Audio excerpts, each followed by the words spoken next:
Sir नमस्ते Girish sir, इस नमस्ते। हियर।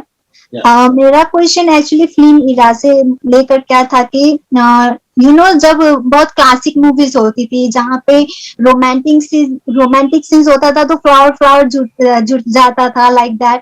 सो अभी like people actually as an actor view में पूछ रही हूँ। तो अभी पीपल आर लाइक कि पब्लिक दिमाग में चलना चाहिए एक्टर को, तभी आपका मार्केटिंग भी होता है एंड ऑल दैट। तो अभी इतना बोल्ड सीन्स आ रहा है, तो if we don't do, people feel like कि अब आगे बढ़ ही नहीं सकते बोल सिंह बिना। So actually is it important कि अब बोल सिंह is very important, and how to choose the project कि किस मूवी में हमें करना चाहिए, अगर करना भी है तो कैसे, किस सीन, अगर ऐसा सीन आ गया तो कैसे टाइप की मूवी करना चाहिए, इज माय क्वेश्चन। देखिए, बोल्ड सीन्स तो पहले से इंडस्ट्री का भाग रहे हैं। और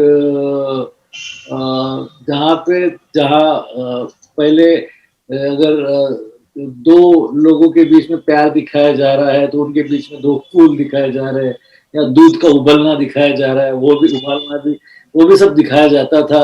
अगर उन लोगों को दो एक्टर्स के बीच का कुछ कुछ नहीं दिखाना है तो वो कुछ और तरीके से सिंबॉलिफाई करते थे।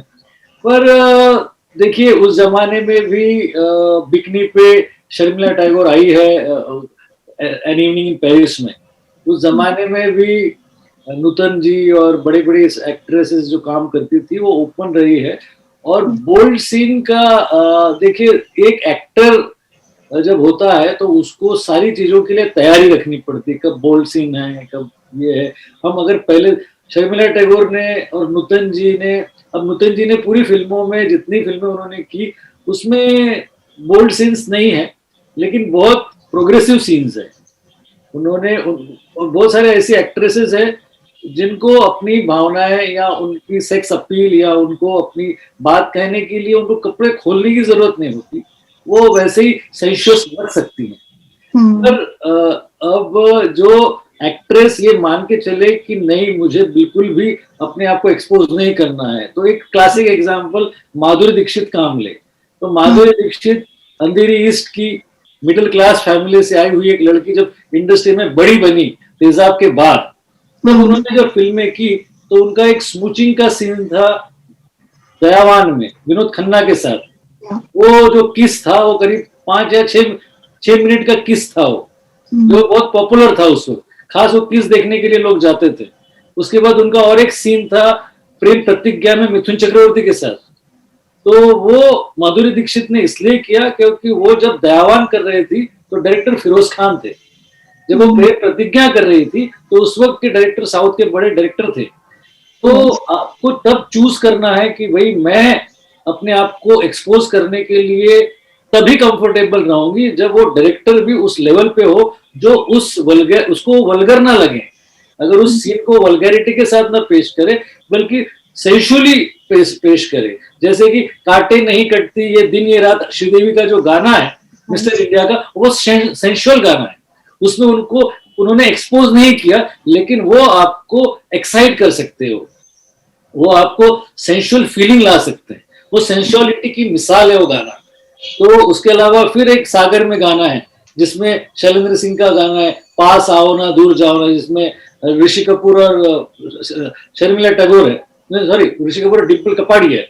सागर में गाना है तो वो गाना बहुत सेंशुअल है। उसके अलावा तो सेंशुअल गानों में जो हीरोइनें काम करती हैं उसके लिए जरूरी नहीं कि वो एक्सपोज करें, उसके बगैर भी डायरेक्टर बहुत ही क्लासी तरीके से उसको पेश कर सकता है। जैसे गानों के मैंने उदाहरण दिए आपको।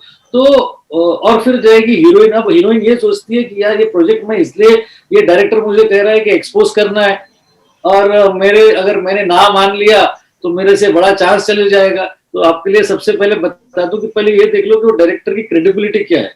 क्या वो सुभाष घई है, क्या वो सत्यजीत रे है, कौन है वो? अगर वो इतना बड़ा है कि आपको लगेगा कि यार ये अगर छूट गया तो मेरी जिंदगी का बहुत बड़ा मौका छूट जाएगा, तो फिर उसको पहले स्टडी करो। अच्छा, वो आदमी भी कभी भी अगर वो आपको बोल रहा है कि एक्सपोज करना है तो वो अपने करियर के साथ भी रिस्क नहीं लेगा, क्योंकि उसका नाम बड़ा है तो उसका स्टेक तो आपसे ज्यादा है। तो अगर आपको कोई एक्सपोजर वो दिखा रहा है तो वो सेंशुअलिटी और बहुत सेंसिबिलिटी के साथ आपको एक्सपोज करेगा, क्योंकि वो बड़ा डायरेक्टर है। तो आपको पहले ये देखना कि प्रोजेक्ट किसका है। कल चल के कोई नया आदमी करना चाह रहा है और जिसकी मंशा ही एक्सपोज करके पैसे बटोरना है, तो आपको समझदारी इतनी होनी चाहिए आपको कि आप समझ जाओ। आपको जैसे लगे कि नहीं यार, ये तो सेक्सुअलिटी दिखा के या स्किन शो दिखा के मेरे को एक्सप्लॉइट करके पैसे बनाना चाहता है, फिल्म बनाना चाहता है, तो आपने उसके साथ काम ही नहीं करना चाहिए। वो आपकी समझदारी है, पर आपने उसके साथ काम करना चाहिए जो सेंसिबिलिटी के साथ काम करे और जिसका नाम आपसे बड़ा हो और उसका करियर आपसे ज्यादा स्टेक पे हो। आपका स्किन शो देख के वो अपना करियर अपने दांव पे नहीं लगाएगा। ये बात आपने समझना चाहिए। मुझे लगता है आपको जवाब मिल गया हो। Yes, sure. आगे बढ़ते हैं। Thank you so much. ये वापस से ये फीमेल कौन आ गई? एक मिनट यार, ये अलग अलग रूप है यार भाव। ये कौन? सॉरी, नमस्ते नम कुमार जी। हाँ नमस्ते। मैं गिरीश वानखेड़े से एक सवाल पूछना चाहती हूँ। हाँ, कि अभी सर ने बताया कि एक्ट्रेस को कैसे रहना चाहिए, कैसे एक्सपोज होना चाहिए, तो मेरा उनसे एक ही सवाल है, सिर्फ एक सवाल है सर, वो मुझे एक्सपोज कब कर रहे हैं? मैं भी तो किसी से कम नहीं लगती ना। नहीं, वो आप सबसे ज्यादा लगती है, इसलिए आपको एक्सपोज नहीं करेंगे। वो कम नहीं लगती, आप ज्यादा लगती हो तो एक्सपोज उनको किया तो जाता गिरीश सर, मैं चाहती हूँ मेरी एक्सपोज उनको किया जाता जो सही लगे, कम ना लगे, ज्यादा ना लगे। कुछ लोग कम लगते हैं, आप ज्यादा लग रही हो, इसलिए आपको एक्सपोज नहीं किया जाएगा। बट शक्ल सर मुझे क्या कमी है सर? मैं एक मिनट अपना चेहरा दिखा देती हूँ सर, देखिए सर, मैं ये कहना चाहती हूँ कि चिंगारी भी अंगारों से कम नहीं होती, सादगी से कभी सुंदरता नम नहीं होती। वो तो देखने का नजरिया है गिरीश जी, वरना काम वाली भी कटरीना से कम नहीं होती। सही बात। आपकी बस नियत में खोट होनी चाहिए, आपको हर लड़की अच्छी लगेगी। सर मैं जब से आप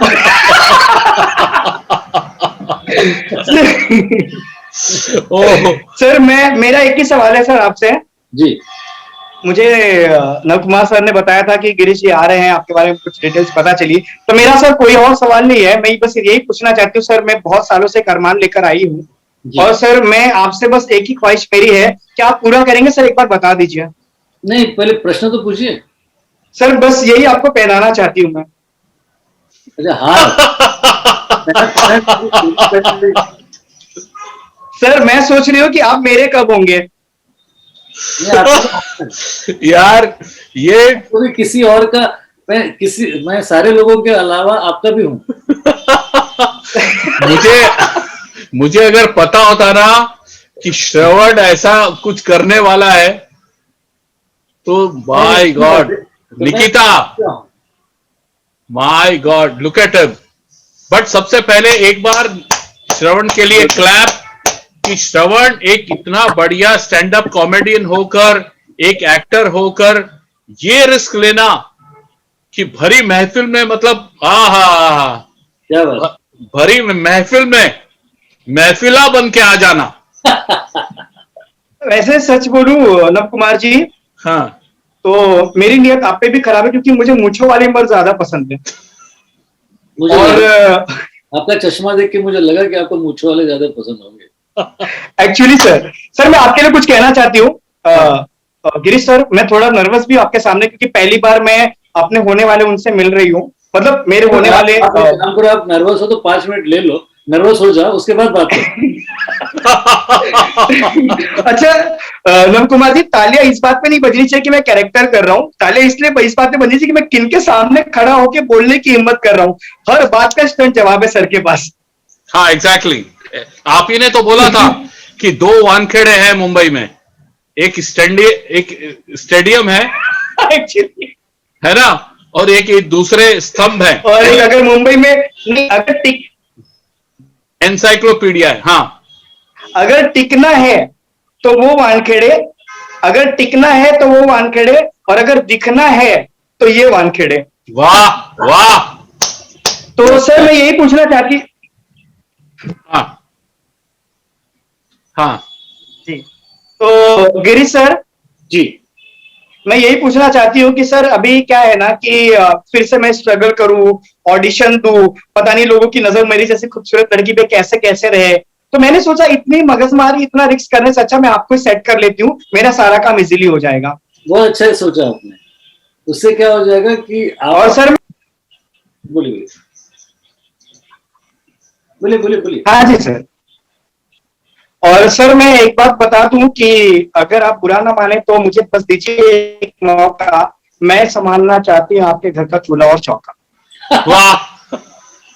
बहुत बहुत बहुत प्यारी उम्मीदें हैं आपकी। आप देखो, घर के चूल्हा चौके के लिए आपको एक बड़े ही इम्पोर्टेंट आदमी से परमिशन लेनी पड़ेगी, और उसे मैं अपनी पत्नी कहता हूँ। उस व्यक्ति से आपको परमिशन लेनी पड़ेगी घर के चूल्हा चौखट के लिए। और फिर रहेगा मेरे साथ, तो आप मेरे साथ बिंदास किसी भी वक्त फ्लर्ट कर सकती हैं, मैं आपके साथ ही हूँ। और फिर रहेगा आपका मेरे होने की बात, आपको कोई जरूरत ही नहीं। आपने अगर कहीं पे भी आपको किसी के साथ मिलने जा रही हो, या आपको लगता है कि इस वक्त मैंने इस डायरेक्टर से मिलना चाहिए, या इससे बात करनी चाहिए, या इस डायरेक्टर के पास एक नया प्रोजेक्ट है मैंने जाना चाहिए, उस वक्त आप बिंदास मुझे फोन पे कनेक्ट करा सकते हो। मैं उनसे उनसे हक के साथ कह सकता हूँ कि ये जो कॉमेडियन लड़की है और ये जो काम कर रही है, इसके पीछे मैं खड़ा हूँ, और आप इसको जरूर सपोर्ट करें। वाह सर वाह। एक मिनट एक मिनट एक मिनट। अरे मुझे बताओ, तुम सुंदरता की वो प्रतीक हो, तुम क्लास में बोलती हो तुमको तो केदार पसंद है। सर देखिए, एक्चुअली चीज होता है, हमेशा वो पैसे वाली मर्दी पसंद करती है। सही बात। वॉइस थोड़ी ब्रेक हो रही है बराबर, श्रवण आपका साउंड बराबर आ नहीं रहा है। हाँ, ओके ओके ओके, फैंटास्टिक। अच्छा श्रवण, तुम कुछ मुझे वो कोरोना पे फिल्म के डायलॉग्स भी पढ़ के बता रहे थे, वो क्या थे? सर डायलॉग्स तो बहुत है, लेकिन उससे पहले एक शायरी जाने से पहले मैं बस कहना चाहती हूँ गिरीश सर के लिए। गिरीश सर, मैं अपने दिल की बात आपसे कहना चाहती हूँ। सर मैं गरीब घर की लड़की हूँ, तो मेरे पास लैपटॉप नहीं है, तो स्क्रीन पे आप बार बार गायब हो जा रहे हो। हाँ, तो मैं यही डायलॉग कहना चाहती हूँ गिरीश सर, कि आपकी नजरों से मेरा नजरें मिलाने को जी चाहता है। आप लोग वाह वाह कर सकते हैं। वाह वाह वाह वाह वाह वाह। आपकी नजरों से आपकी नजरों से मेरा नजरें मिलाने को जी चाहता है, जब भी मैं आपको देखती हूँ मेरा मुस्कुराने को जी चाहता है। वाह वाह। मैं तो चाहती हूँ सर कि मैं आपको यूं ही देखती रहूं। मैं हमेशा से चाहती हूँ सर कि मैं आपको यूं ही देखती रहूं, लेकिन क्या करे कमबख्त ये दोनों का चश्मा बीच में आ जाता है। अच्छा है। और सर मैं आपको एक चीज सुनाता हूँ इससे मिलती जुलती, जो मुझे याद आई है। नब साहब, इजाजत है आपकी? Yes yes yes. अरे तो मुझे याद आया, इन्होंने अभी आंखें और एक बड़ी अच्छी लाइन है, वो कहते हैं कि तेरी आंखों में हमने क्या देखा, तेरी आंखों में हमने क्या देखा, कभी सर मुझे पैसा दिख रहा है। तेरी आंखों में हमने क्या देखा, कभी कातिल कभी खुदा देखा। वाह तेरी आंखों में हमने क्या देखा, कभी कातिल कभी खुदा देखा, हाय अंदाज तेरे चलने का, तो भी रुका रुका देखा। वाह वाह। वाह वाह।